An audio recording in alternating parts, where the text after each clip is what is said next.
Hi everybody, it's Lisa from SuttonsDaze. I was talking with a really good friend a couple of days ago, and we were talking about dinners that we remember from childhood. And I remembered chicken pot pie and turkey, rice, and gravy. It's a thing. And Salisbury steak. And the Salisbury steak just kind of stuck with me. I kind of got a hankering for Salisbury steak. So I decided that tonight I would rearrange my menu plan a little bit and we would make some simple Salisbury steak for dinner. Let's get started. So this is what you're going to need. You're going to need about a pound of ground beef. I think I've got a little over a pound here in this packet, so we'll just play it by ear. You're going to need a third cup of breadcrumbs, or if you're not doing the carbs, then ground up pork rinds. I still have some of those left. So this is what you're going to need for this super simple Salisbury steak. You're going to need about a pound of ground beef. I have a little bit more than that here, but we'll make it work. You're going to need a third of a cup of breadcrumbs. I'm using the ground pork rinds, but if you're not low carb or keto, you can just use regular breadcrumbs, grind them up really good.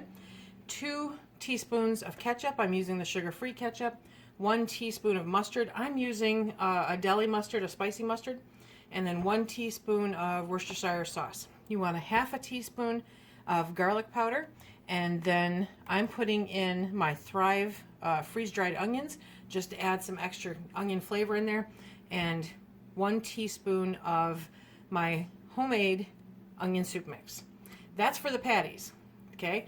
Then we're going to move on over and we're going to make the gravy, and what you need for the gravy is hot water, 1 teaspoon of ketchup, a half a teaspoon of Worcestershire sauce, and brown gravy mix.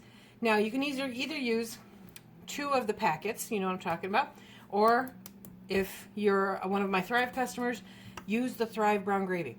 It is so good. It's so good. You guys will not be steered wrong on this one, and we'll give you the measurements for that as we do it. So let's get started on making the patties. Okay, so first we're going to take those ingredients and we're going to mix them all up in the bowl together.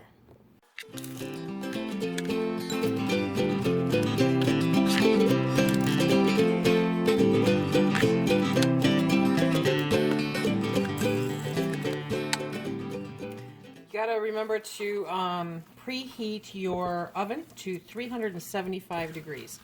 Now we're going to get this all incorporated and we're going to make up the patties.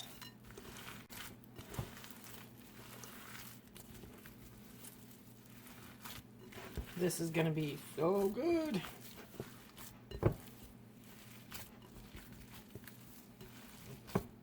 Now if you're doing low carb and keto, you want to make sure to check on the label on your mustard, on your Worcestershire sauce, because you never know where those hidden carbs are lying.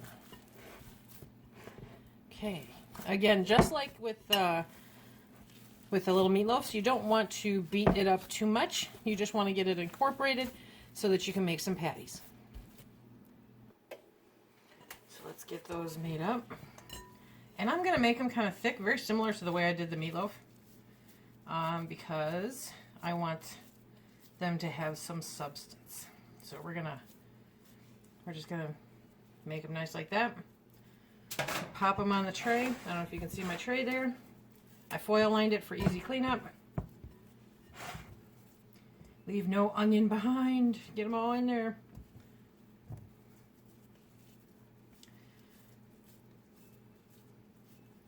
This is one of those easy throw together meals that almost everyone in the family will like. And you can adjust it to whatever you like in your Salisbury steak. Kind of like meatloaf. Make it with what you have on hand. Make it with what you like. Okay. And I will get 4 patties out of this.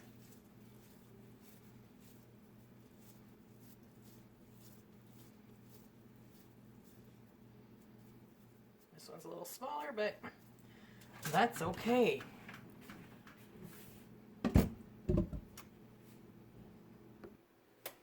Salisbury steak is one of those versatile meals, and you can serve it over noodles. You can serve it over mashed potatoes.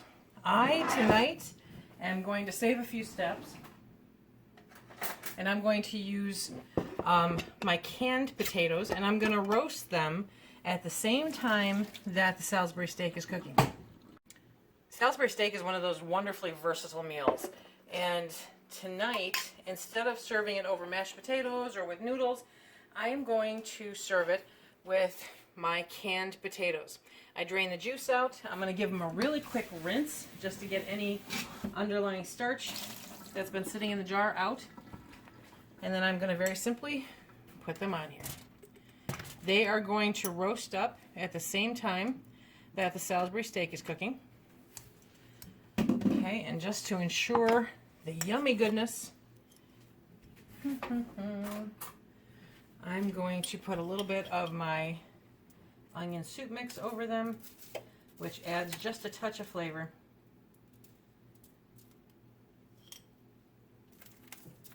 Yes. Okay. Now I'm going to pop these in the oven and we will get started on the gravy. Now with the Thrive gravy, I'm going to show you this here. Hope this comes out. 2 teaspoons of the gravy mix makes a 1/4 cup prepared of the gravy. And a 1/4 cup prepared of the gravy has 3 grams of carbs. So it's always good to make sure to measure when you're doing a low carb or a keto lifestyle so that you don't overdo it. But it's also very nice to be able to have gravy. So if you budget it in, you can get gravy. The ingredient that I forgot to mention, mushrooms. Yes, mushrooms. And the best part about this, I'm going to put that broth, that juice, that yummy mushroom broth right in there with it. And then I'm also going to add 1 cup of water. Okay, so you're probably going to have total about 1.25 cups of water in there. And now we're going to add the gravy mix. I'm going to turn on my heat to medium-high. And I'm going to put in the gravy mix.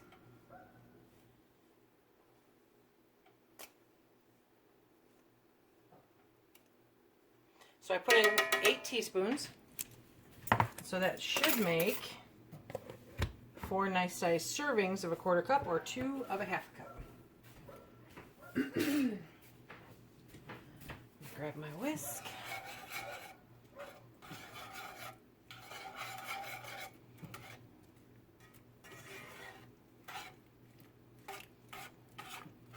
Now another way to do this would be to use this pan to brown up your Salisbury steak. And then pull them out, deglaze the pan with the mushroom broth and the water, and then make your mushroom gravy in here, and then put them back in and put them in the oven to bake in the gravy for a little while.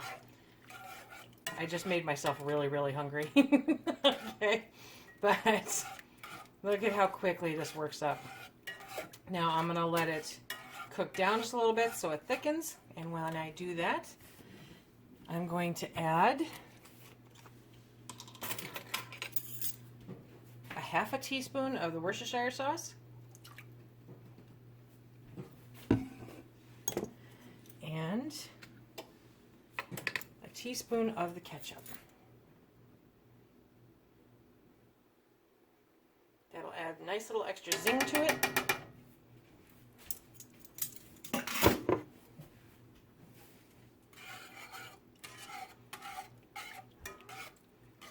Okay, we're going to let that incorporate. Watch your temp. Oh, see how that's thickening up pretty quick, actually. We're going to let that cook a little bit, and then we're going to turn it off and let it wait until the Salisbury steak catches up with it. And we'll be back. Okay, now just for a nice finishing touch, I am going to heat the gravy up. Can you see how nice and thick that gravy is? Yum! Okay, I'm going to take these beauties. I don't want to drop this lid on my feet. I really don't. There we go.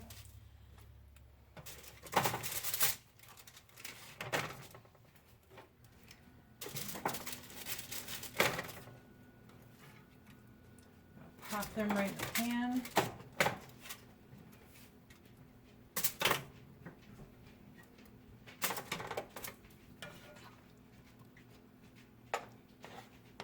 And I'm going to simmer them for just a couple minutes, literally just a couple minutes, in this wonderful gravy. Make sure they get coated up real nice before I serve them up.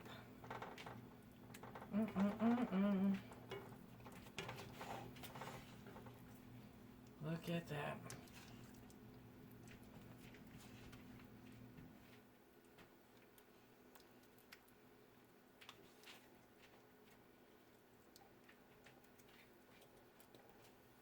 Okay, we'll be right back when I plate them up. There we have it all plated up. Some nice roasted potatoes and some Salisbury steak with mushroom gravy. Really, really good. So that turned out really, really good. It even has leftovers for tomorrow. I had just the Salisbury steak with the mushroom gravy, and the only thing that I might change about it is take out the Worcestershire sauce. It was a little tangy for my taste, but if you really like Worcestershire sauce, then go ahead and keep it the way it was. Remember, the ingredient list will be in the directions below. If you have any questions, feel free to leave me a comment. If you have a different Salisbury steak recipe that you like, let me know what it is below in the comments. Remember, if you like what we do here, please hit that like, subscribe, and share. Check us out on Instagram and Facebook, and check out the links below. All kinds of really neat stuff down there, and it helps support our channel, and we greatly appreciate you for that. Until next time, be safe.